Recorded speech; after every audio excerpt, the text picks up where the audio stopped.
เข้าห้องเลยไม่พัน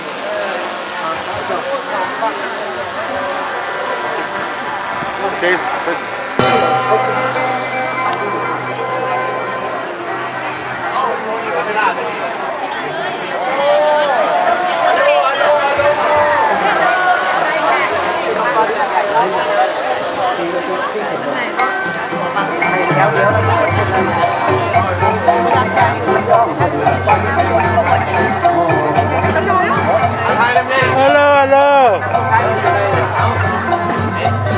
อย่าหึงหลายกว่า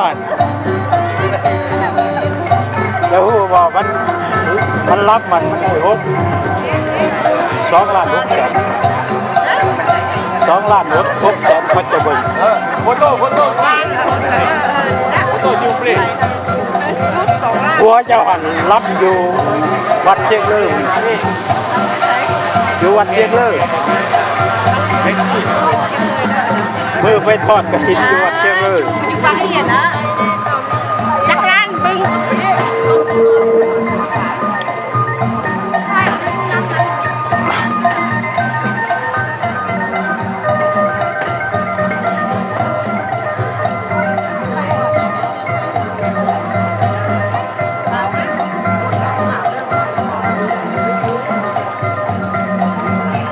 อุ้ยลุยดีเนาะ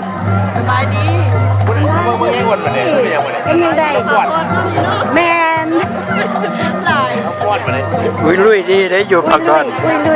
ลุยตำเห็นเราบอกว่าลำมันใส่เด็กลำกับเจ้ามันลีนายได้ผู้ชายเป็นตาดำขนาดนี่มันลีนายอยู่นี่แมน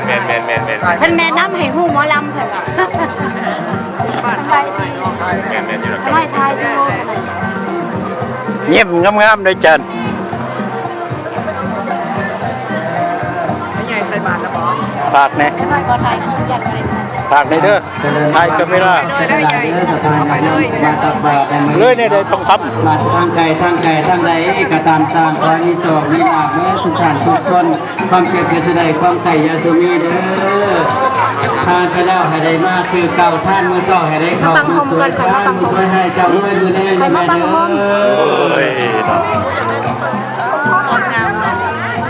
อยกมือแม่พุดกาเมล่าพุด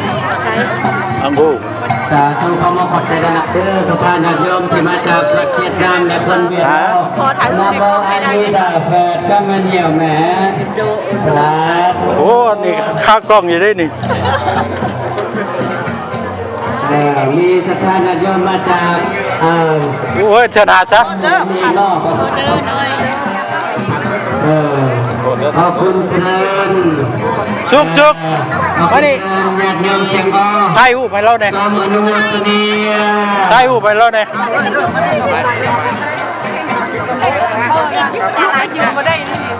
สบายดี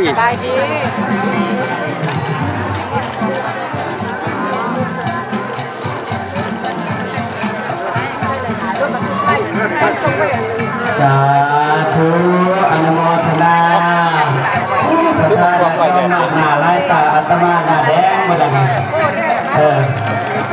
เห็นไหมครับอะไรแต่ทางอื่นเขาคือมันช่วงกันแบบนี้วันนี้ทั้งนั้น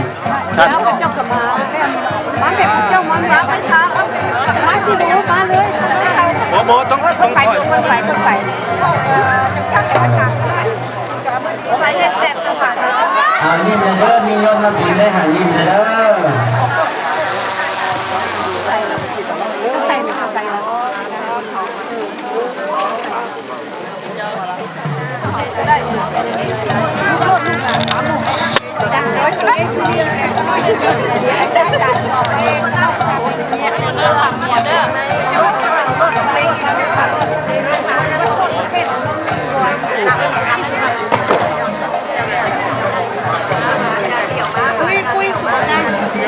เจ้าว่าเฮ็ดเชิญกระเบียกให้ไฟแม่นเจ้าอ่ะว้ายข้าเลยโทษเด้อ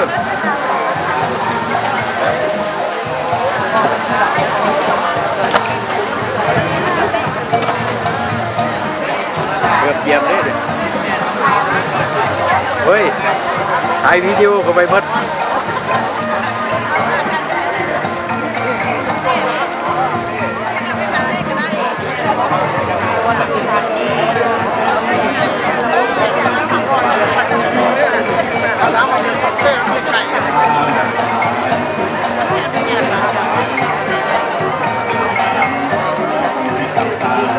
มมากระทาญาติโยมมามากหน้าหลายตาเนาะทางเวียดนามทางไทยทางลาวเขมรจีนมีครบมาทุกศาสตร์เลยศาสนาสิ่งใดก็ได้สิ่งนั้นเดินสัพพะเดินศาสนาสิ่งใดก็ได้สิ่งนั้นต่อรถฝากคนใดบางคนอยากทุกข์ใส่เทศบายวิสัยตอนนี้หน่อยกันสมโนเทวัน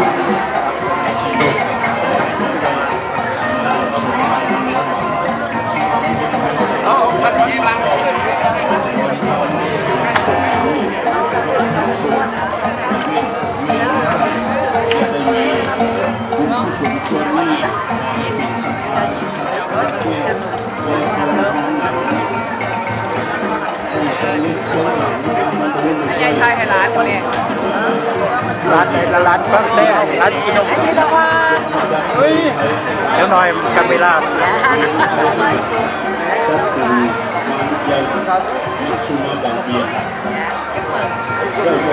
เอายิ้มมาดิโอ้ย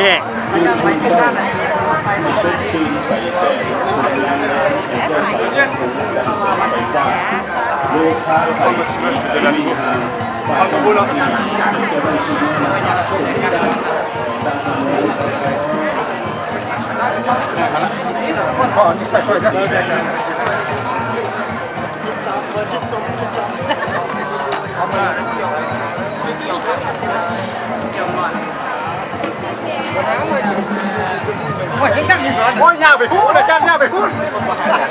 ยาไปพูดเลยยาไปพูดเลยมันเนี่ยมันยุ่งได้ประมาณไหนได้ที่สมาธิเลยนะอาจารย์สัญญาได้ที่สมาธิ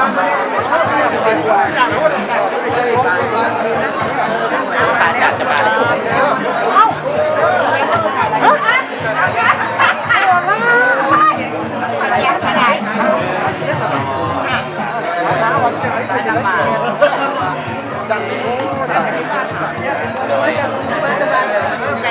เอามาเตะบ้านคนขนาดขนาดเลยนะคนขนาดได้กว่าเลยจะไม่ใส่ไปเสร็จที่แล้วเขาหา70มาได้ไปส่งโอ้ยตัวผู้ใด ขบอยลูกพ่อกับลูกคือกันเนาะเด็กคนขังบ้านได้เนาะโอ้ยฮ้อนนะ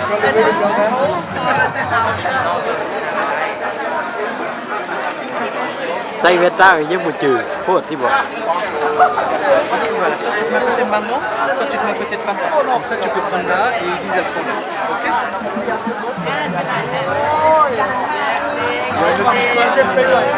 touche pas le noir, ne touche pas son panier, sa corbeille. Parce que c'est ça. โอ้ยยังบ่ชุดอยู่ Donc on met sur le fond et on pose délicatement.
How can you lay it?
เ